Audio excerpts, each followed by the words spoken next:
Hay cosas que uno solo cree, porque las vio con sus propios ojos. Y aún así, sigue dudando. Ahora dime, ¿qué harías si descubrieras que esa joven que limpia tu casa guarda un secreto capaz de poner tu mundo de cabeza? Pues sí.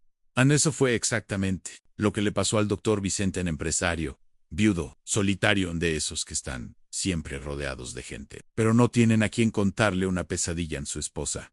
Doña Elena había muerto 3 años atrás. Un cáncer lento, cruel, que parecía quitar más la esperanza que la vida desde entonces. Él vivía en una mansión demasiado grande para un corazón tan encogido, y fue en una de esas mañanas medio nubladas, llenas de silencio, que ella apareció. Isabela, chica de sonrisa contenida, cabello recogido y mirada que parecía pedir perdón por existir, había sido recomendada por una amiga de la ama de llaves. Necesitaba el trabajo Vicente, ni la miró 2 veces. Solo asintió con la cabeza, como diciendo, puedes empezar mañana, pero lo que parecía ser solo una empleada más, iba a convertirse en el inicio de un buen misterio. Why, yo sé, Cutie, tan curioso como eres, ya te estás preguntando, ¿y qué era lo que escondía esa muchacha? Tranquilo, que ni Vicente lo sabía aún.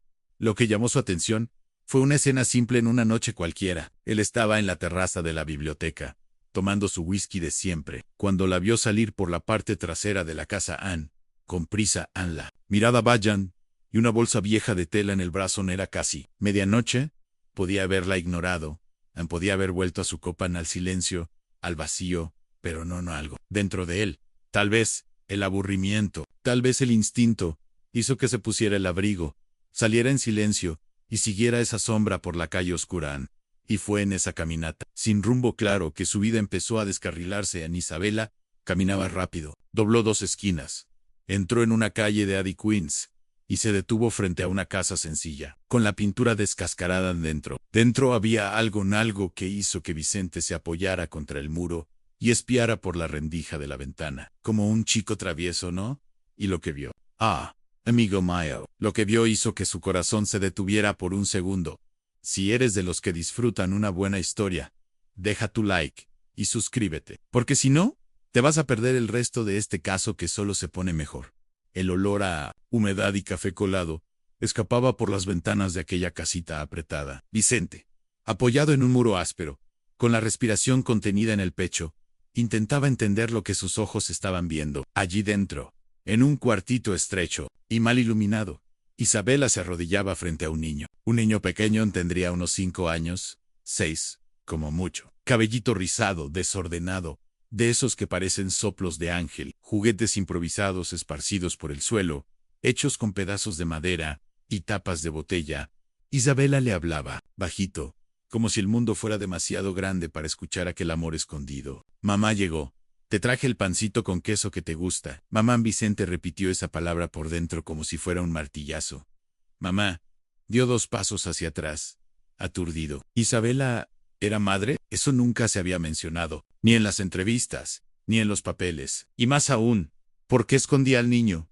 ¿Por qué nunca lo mencionó? Y aún más extraño, ¿por qué llevaba provisiones a escondidas por la noche, como quien vive en secreto? Vicente se recostó contra la pared del otro lado de la calle, tratando de procesar una mezcla de sorpresa, culpa, curiosidad. Se sentía como si hubiera leído una carta íntima sin permiso, y en medio de ese torbellino de emociones, algo dentro de él empezó a cambiar. Durante los días siguientes, Vicente comenzó a observar a Isabela con otros ojos. Notaba la prisa con la que salía al final del turno, la manera en que siempre rechazaba cualquier tipo de ayuda. Why else? Siempre ese silencio. Hasta que una tarde, decidió iniciar una conversación. ¿Tienes a alguien que te espera en casa, Isabela? Ella se congeló. Siempre tan bajos. Ahora, lo miraban con una tensión extraña. No, señor Ansolo. Solo yo misma. Mentira. Y de las frías. Vicente sintió la punzada pero no la enfrentó. Aún no en el fondo. Sabía que no era solo curiosidad. Era una incomodidad más profunda. Como si aquel secreto también tuviera algo que ver con él. Porque esa noche, aquella primera noche, en que la siguió, al ver al niño jugar con una muñeca de trapo, curó por un instante ver el rostro de Helena, su difunta esposa, reflejado en esa mirada pequeña y dulce, como si el tiempo hubiera dado un giro, como si el pasado hubiese dejado una pista que él nunca notó. Y ahí, amigo mío, Comenzó a nacer dentro de él una pregunta incómoda. ¿Quién es ese niño, en realidad? Porque el mundo es grande, pero los misterios del corazón son aún más grandes, y Vicente iba a tener que volver a esa casa. Enclave, a escondidas. De nuevo, aunque doliera, dicen que el tiempo lo cura todo a mentira. El tiempo solo lo esconde. Quien cura, o destruye, es lo que decidimos hacer con Ellen y Vicente. Ese día, decidió revolver el tiempo. Estaba en su despacho, rodeado de papeles, contratos y recuerdos enmarcados. La fotografía de Elena, siempre sonriendo a su lado, era la única que jamás se llenaba de polvo. Pero esa tarde, cuando un sobre antiguo cayó por accidente entre los libros de contabilidad, algo cambió. Era una carta amarillenta, con olor a algo que ya lloró dentro. Una única foto, una mujer muy parecida a Isabela y Elena, lado a lado. Más jóvenes son sonrientes, con uniformes de un antiguo colegio de monjas, donde Helena estudió de niña, y allí, garabateado con bolígrafo en el reverso de la foto, un nombre: Isabela Lucía, amiga inseparable. A Vicente se le revolvió el estómago, pero esto no tiene sentido. La Isabela que trabaja aquí es demasiado joven para haber estudiado con Elena. Acercó la foto a los ojos, observando mejor, y entonces, como un rayo rompiendo la lógica, todo encajó. La mujer de la foto no era la Isabela que limpiaba su casa, era su madre, y el parecido era absurdo. Vicente cerró los ojos, respiró hondo. ¿Esa Isabela, la actual, tenía la misma mirada que la amiga de juventud de su esposa fallecida? ¿Qué significaba eso? Necesitaba confirmarlo. A la mañana siguiente, mientras Isabela pasaba el trapo por la escalera de mármol, Vicente fingió estar distraído y preguntó: ¿por casualidad, tu madre se llamaba Lucía? Isabela se congeló, detuvo el movimiento. De la mano bajó la cabeza, y cuando respondió, la voz le salió temblorosa, como hoja en vendaval. Sí, señora, pero ella murió hace mucho tiempo. Vicente guardó silencio, pero por dentro, ya no había suelo bajo sus pies. La vida parecía estarle jugando una mala pasada. De esas, bien sucias. La hija de la mejor amiga de su esposa fallecida, ahora trabajaba en la casa donde Elena vivió, y con un hijo escondido en su mente daba vueltas. Necesitaba saber más. Esa noche volvió a la casita humilde, esta vez con ojos más atentos, y cuando miró por la rendija de la ventana, el niño ya no jugaba, estaba sentado frente a un retrato de Elena. Vicente se estremeció. ¿Cómo había llegado ese retrato hasta allí? ¿Qué más sabía Isabela? Y, sobre todo, ¿quién era el padre de ese niño? Porque, en el fondo de su pecho, un susurro incómodo ya empezaba a tomar forma. ¿Y si él es mi nieto? Hay gente que cree que el pasado se queda en el pasado, pero no es así. El pasado es como una visita indeseada. Llega sin avisar y entra sin pedir permiso. Y esa semana, el pasado decidió quedarse a vivir. Vicente ya no podía dormir a los recuerdos. Las sonrisas de Elena, las cenas silenciosas, los abrazos que nunca volverían. Y ahora, todo eso se mezclaba con los ojos de aquel niño que había visto en la casa pobre, sosteniendo un retrato de la mujer que más amó en la vida. Era como si la muerte hubiera regresado con una carta olvidada. A la mañana siguiente, decidió revisar el antiguo cuarto de Elena. Ese cuarto había estado cerrado desde el entierro. Nadie entraba allí. Era sagrado, pero Vicente, esta vez, no pidió permiso ni a sí mismo. Giró la llave con manos temblorosas. El olor a lavanda antigua se escapaba por la rendija. El sol entraba filtrado por las cortinas de encaje, creando fantasmas que danzaban en el aire. Y allí, al fondo del armario, entre vestidos guardados y cajas de zapatos, encontró lo que no estaba buscando. Una caja de madera con el nombre Lucía escrito a mano. Abrió con cuidado. Dentro, fotos antiguas de las dos amigas inseparables, notas, flores secas, y, al fondo, una carta nunca enviada. La caligrafía era de Elena: Lucía, mi hermana, del alma. Si algún día me voy antes que tú, quiero que sepas que me llevo tu secreto conmigo. No se lo conté a Vicente. Él nunca lo entendería. Tú mereces paz, y tu hija también. Vicente soltó la carta, como si quemara. ¿Secreto? ¿Hija? ¿Nunca me lo contó? El corazón se le aceleraba. La respiración se le cortaba. La mente intentaba conectar las piezas que el tiempo había dispersado. Isabela no estaba allí por casualidad. Había sido puesta en su camino. Tal vez por voluntad propia. Tal vez por promesa de su madre, puro Isnino. Isnino no era solo un hijo cualquiera. No era una simple coincidencia. Vicente ya no podía alejar de su mente la posibilidad más dolorosa. ¿Y si Elena sabía que tenía un nieto? Y aún más, ¿por qué lo ocultó? La verdad parecía cada vez más cerca, pero como toda verdad antigua, venía con espinas y dolía. Dolía mucho en esa noche. Vicente no tomó su whisky habitual. Se sentó en la oscuridad de la biblioteca, con la carta en las manos, y lloró por primera vez en años, pero fue un llanto contenido en silencioso, respetuoso, como quien entiende que la vida tiene demasiados secretos para caber en el tiempo que creemos tener. Y fue en ese silencio que decidió, al día siguiente, hablaría con Isabela, cara a cara, sin rodeos, pero el destino tenía otros planes, porque esa misma noche, Isabela desapareció. Amigo mío, cuando la verdad empieza a salir de la tierra, hay quien intenta enterrarla aún más profundo. Pero Vicente ya tenía la pala en la mano, y el alma completamente abierta. Al día siguiente de la desaparición de Isabela, la casa parecía aún más vacía. La ama de llaves comentó en un susurro Zener Vicente. La muchacha no apareció. Hoy ni avisó nada.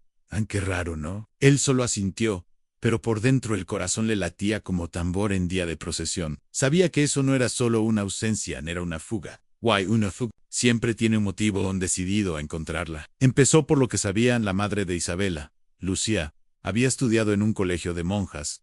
Quizás allí hubiese alguna pista. Ese tipo de institución no solo guarda secretos, guarda historias.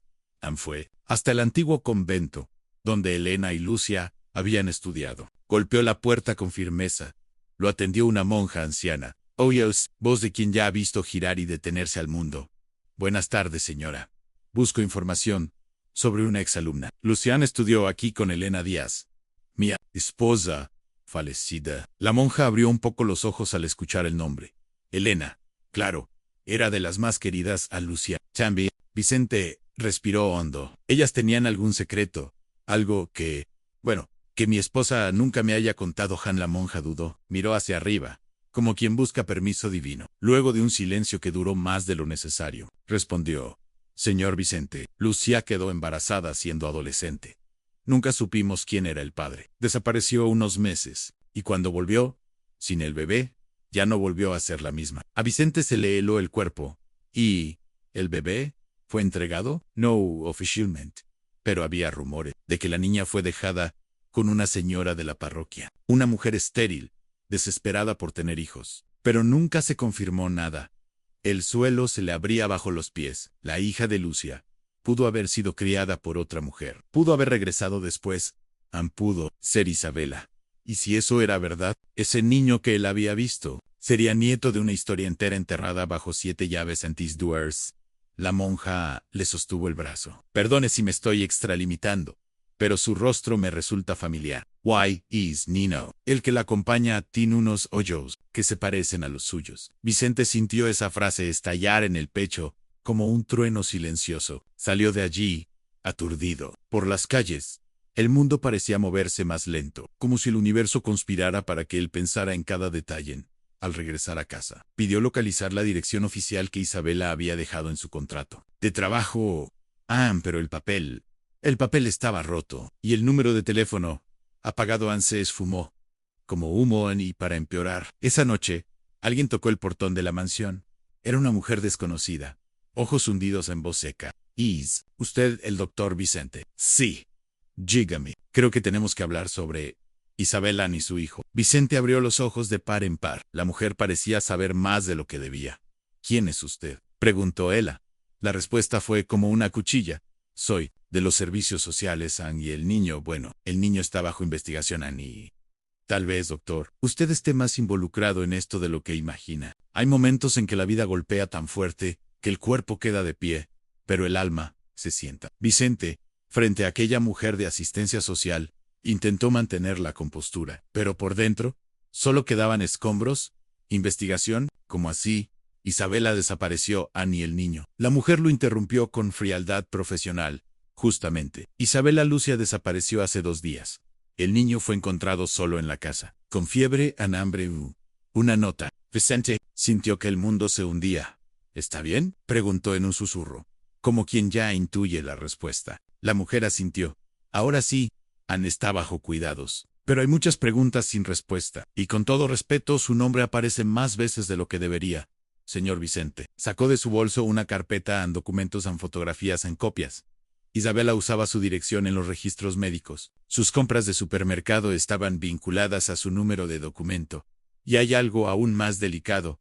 Abrió una hoja. Vicente reconoció de inmediato. La firma era de Elena, su esposa. Una autorización de tutela temporal Anjo. Elena. Díaz, declaro que me responsabilizo por Isabela Lucia y su bienestar durante el tiempo que sea necesario. Fechada hace 22 años, An Vicente se dejó caer en la silla. Ella conocía a la niña desde pequeña. ¿La cuidó? ¿Por qué nunca me lo dijo? La mujer lo miró con compasión, pero también con firmeza. Tal vez creyó que usted no lo entendería o tal vez porque había algo que ocultar. ¿Realmente conocía usted a su esposa, Dr. Vicente? Él no respondió. La pregunta dolió más que cualquier verdad. ¿Y el niño? ¿Qué va a pasar con él?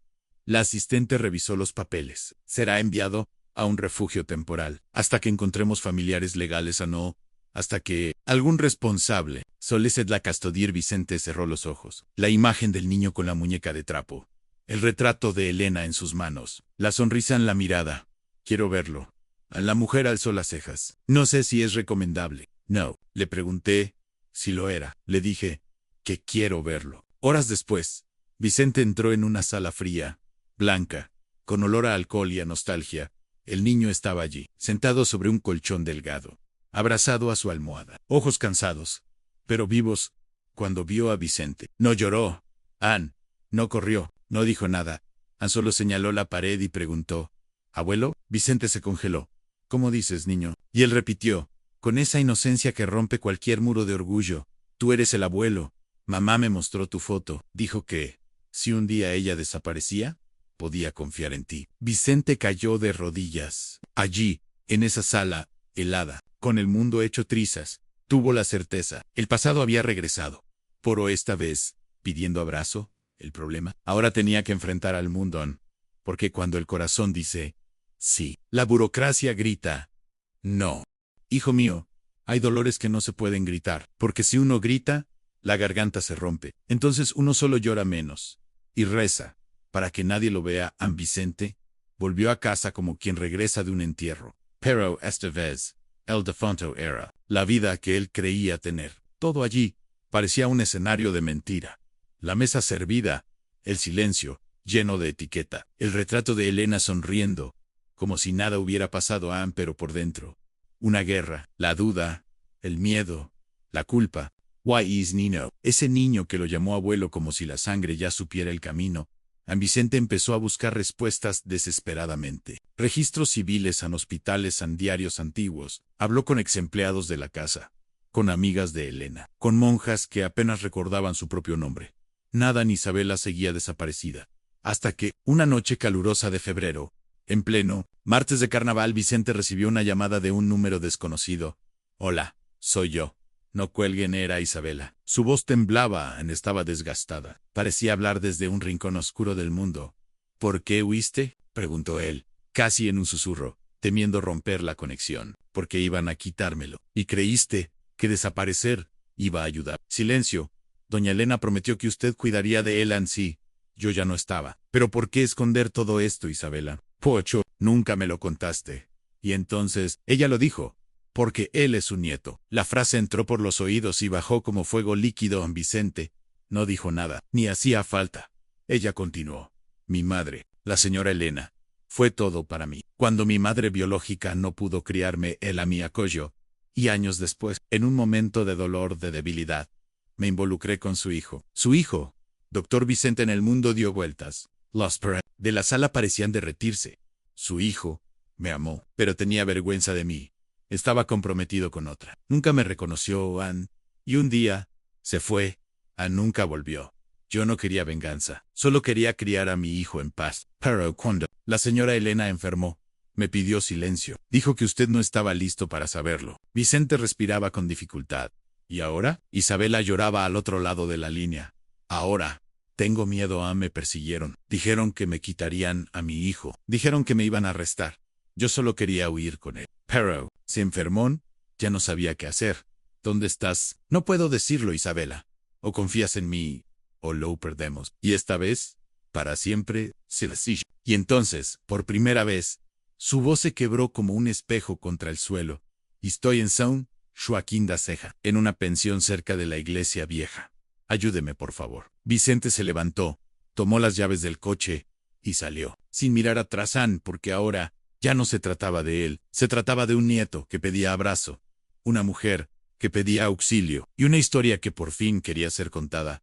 Hay verdades que uno carga en silencio, como cruz a la espalda, pero cuando deciden salir, hijo mío, nadie las detiene. Vicente llegó a ese, o Joaquim da Serra, antes del amanecer. El pueblito parecía dormir en paz.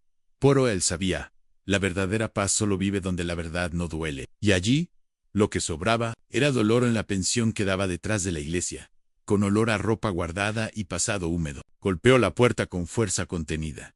Isabela atendió con los ojos hundidos, ojeras que parecían cargar el peso de toda una vida. En los brazos, el niño, pálido, cansado, pero con una sonrisa tímida al ver al viejo.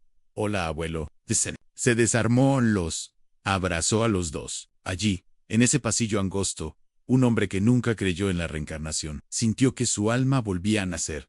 Vamos a resolver esto, como debe ser. Los llevó de vuelta a la ciudad. Hizo lo que mejor sabía hacer, usar los recursos que tenía. Contrató un abogado, hizo pruebas de ADN, buscó documentos antiguos, habló con jueces, incluso con políticos, puso el mundo de cabeza por ese niño. El resultado llegó una tarde. Visna final. Silencio de pasillo de hospital. El abogado entregó el sobre, con la gravedad de quien lleva un testamento. Vicente lo abrió, leyó, ni se quedó quieto. No celebró, no lloró. Solo le entregó el papel a Isabela, con los ojos llenos de una paz extraña. Él es mi nieto. Isabela solo asintió. Lo sabía, pero necesitaba que usted también lo supiera. Con el corazón. La justicia aún intentó resistirse. Intentaron bloquear la custodia, sembrar dudas, crear obstáculos. Pero Vicente tenía más que pruebas. Tenía amor. Y cuando un viejo con dinero decide gastarlo todo para hacer lo correcto, no hay juez que lo detenga. El proceso fue aprobado con carácter de urgencia. Vicente se convirtió en el tutor legal del niño. Isabela, por su parte, recibió derecho de residencia, protección y asistencia psicológica. Pero la mayor victoria fue la noche en que Vicente llegó a casa y encontró al niño dormido en el sofá, un brazo colgando la boca entreabierta, y una foto de Elena caída en el suelo. Al lado él levantó la foto, miró a su esposa. Usted lo sabía todo, ¿verdad, traviesa? Y sonrió con una mezcla de rabia y gratitud, porque la verdad dolía, pero era justo lo que necesitaba para vivir lo que le quedaba de vida. Al día siguiente, mandó a reformar el antiguo cuarto de Elena, no para olvidar, sino para transformar. Se convertiría en el cuarto del nieto, y lo primero que colocó en la estantería fue un portarretratos con una frase escrita a mano por él. La verdad libera, pero es el amor quien carga en brazos. La vida a veces es como una planta que nace en la grieta de una acera. Nadie entiende cómo, pero nace y florece. Así fue con Vicente Andé. Ser un hombre solitario, viudo y acostumbrado al silencio, se convirtió en el responsable de un pequeño huracán de ojos castaños y preguntas infinitas. El niño, ahora con nombre, confirmado y apellido heredado, se llamaba Samuel Luz Díaz Luz, en homenaje a su madre. Díaz, porque la sangre hablaba más fuerte, y ese apellido, hijo mío, volvió a resonar en los pasillos de la casa como canción antigua, sonando de nuevo en Vicente. Contrató profesores particulares, psicólogos infantiles, pediatras de confianza. Pero, más que eso, volvió a hacer algo que no hacía desde hacía mucho tiempo, en escuchar. Abuelo, ¿por qué el cielo cambia de color? Porque hasta el cielo se avergüenza de mostrar siempre la misma cara, niño. ¿Mamá va a vivir con nosotros ahora? Ella nunca dejó de vivir aquí. Y señalaba el pecho a Isabela. Con el tiempo, fue reconstruyéndose. Tardó en confiar, tardó aún más en sonreír. Pero Vicente no tenía prisa. Ya había perdido demasiado tiempo en el pasado. En un día, Samuel volvió del jardín infantil. Con una hoja garabateada, hice un dibujo de nuestra familia. Mira.